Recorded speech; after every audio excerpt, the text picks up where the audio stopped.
नमस्कार, स्वागत है आपका सिटी पोस्ट लाइव में। मैं हूं मुस्कान। प्रशांत किशोर के एक इशारे पर इस आईपीएस ने दे दिया इस्तीफा। सुनने में अचंभव हो रहा होगा, लेकिन हम इस पर बताएंगे आपको पूरा मामला क्या है। इस पर बातचीत करने के लिए हमारे साथ जुड़े हैं हमारे संपादक दीपक शर्मा। सर, आईपीएस की नौकरी प्रशांत किशोर के इशारे पर छोड़ दिया, वो कौन है? उनका नाम है जयप्रकाश सिंह। जयप्रकाश सिंह, जेपी सिंह के नाम से उनको जाना जाता है। वो आईपीएस नहीं, सीनियर आईपीएस मतलब अतिरिक्त पुलिस महानिदेशक एडीजी थे हिमाचल प्रदेश में।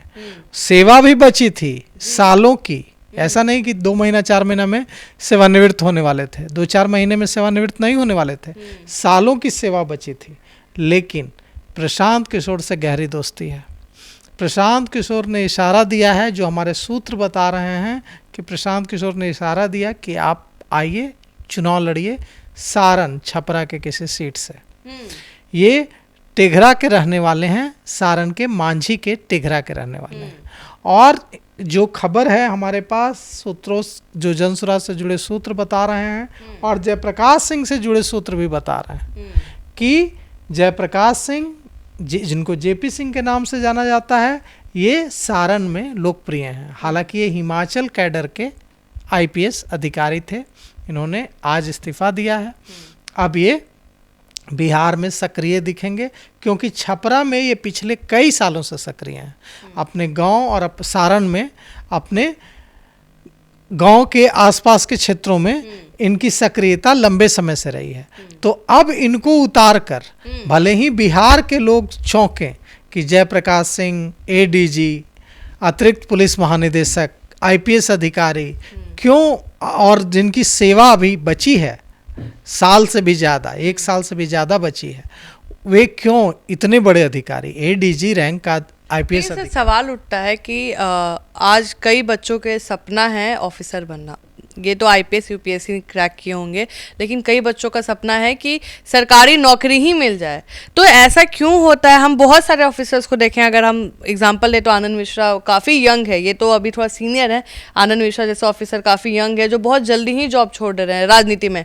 ऐसा राजनीति में क्या है सर कि जो वर्दी में नहीं है? नहीं, देखिए, हम लोगों को इसका स्वागत करना चाहिए। नहीं, स्वागत है, लेकिन नहीं, इसका स्वागत इसलिए करना चाहिए मुस्कान, क्योंकि देखिए, एक मैंने पढ़ा था कहीं किसी किताब में कि अगर आप अच्छे हैं और आप राजनीति में इसलिए नहीं आना चाहते हैं क्योंकि आपको राजनीति बुरी लगती है, मतलब आप देश और समाज और राज्य को चलाने का जिम्मा बुरे लोगों पर सौंप रहे हैं।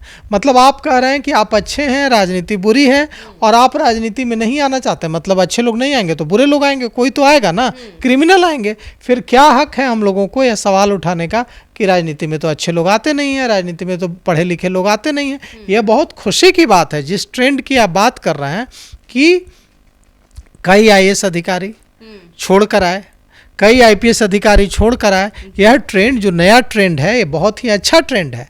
जो पढ़े लिखे लोग हैं वे जब आएंगे, उनके पास विजन होता है। क्रिमिनल्स को तो एकदम नहीं आना चाहिए, क्रिमिनल्स को तो रोका जाना चाहिए। अभी देखिए, अगर सिर्फ बिहार की बात नहीं कर रहे हैं, पूरे देश की राजनीति में कैसे क्रिमिनल्स भरे पड़े हैं, बाहुबली भरे पड़े हैं। तो जब इस तरह के तेज तरार अधिकारी, जेपी सिंह की तरह जो अफसर हैं, कड़क आईपीएस रहे हैं, ये लोग आएंगे तो हम ये मानेंगे कि इनके आने से कम एक कोशिश तो हो रही है कि हाँ, पढ़े लिखे लोग, जो काबिल लोग हैं, जिनके पास समाज और देश और राज्य को बदलने का विजन है, ऐसे लोग अगर आएंगे तो देखिए, अब रेल मंत्री हैं अश्विनी वैष्णव, वे आईएएस अधिकारी थे, उन्होंने नौकरी छोड़ी, वे आज रेल मंत्री हैं, रेल मंत्रालय संभाल रहे हैं। आईएएस अधिकारी होते तो कितना योगदान होता, आज पूरे देश का रेल मंत्रालय संभाल रहे हैं। तो इस तरह से जो पढ़े लिखे लोग हैं उनको जरूर आगे आना चाहिए। और अब हम आते हैं वापस जयप्रकाश सिंह पर। जयप्रकाश सिंह के बारे में हमारे सूत्र जो बता रहे हैं कि ये हिमाचल प्रदेश कैडर के आईपीएस अधिकारी थे। इनके संबंध बहुत गहरे हैं प्रशांत किशोर के साथ। जनसुराज के टिकट पर ये सारण की किसी सीट से चुनाव लड़ सकता है। हालांकि इसकी पुष्टि न अभी तक जनसुराज ने की है और न इसकी पुष्टि जयप्रकाश सिंह ने की है। कि वे जनसुराज से चुनाव लड़ेंगे। ये सूत्र है। लेकिन सिटी पोस्ट लाइव के सूत्रों ने पक्की खबर दी है कि जयप्रकाश सिंह ने इस्तीफा दिया है अतिरिक्त पुलिस महानिदेशक की नौकरी से प्रशांत किशोर के इशारे पर।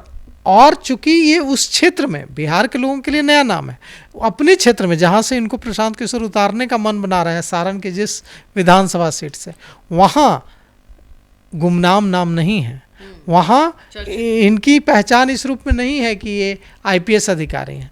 वहाँ के सामाजिक कार्यों में वहाँ के लोगों से ये मिलते जुलते रहते हैं, अपने गांव से जड़ से कटे नहीं हैं कि हिमाचल प्रदेश के आईपीएस अधिकारी हैं तो अपने गांव से क्या लेना देना, अपने विधानसभा क्षेत्र के लोगों से क्या लेना देना, तो अपनी जड़ से पूरी तरह से मजबूती से जुड़े हुए हैं।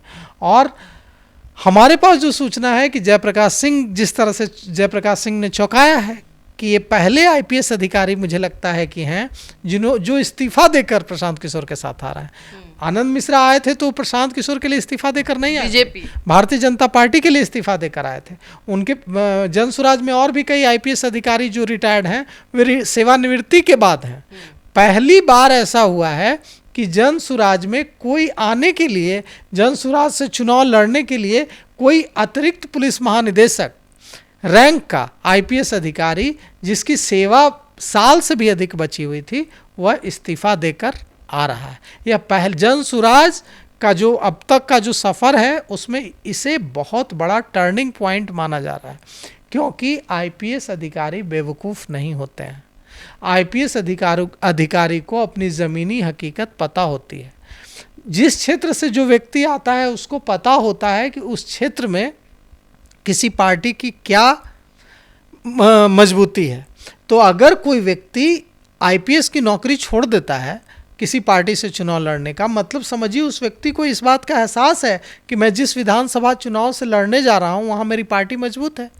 और इससे यह भी पता चलता है कि जो जन समर्थन की बात जो आ रही है कि अब पहले बिहार में कोई विकल्प नहीं था, अगर आप एनडीए को नहीं चाहते हैं तो आपको आरजेडी वाले महागठबंधन को वोट देना होगा। अगर आप आरजेडी से प्यार नहीं करते हैं, आरजेडी के साथ नहीं जाना चाहते हैं, तो आपको एनडीए के साथ जाना होगा, आपके पास कोई दूसरा रास्ता नहीं है।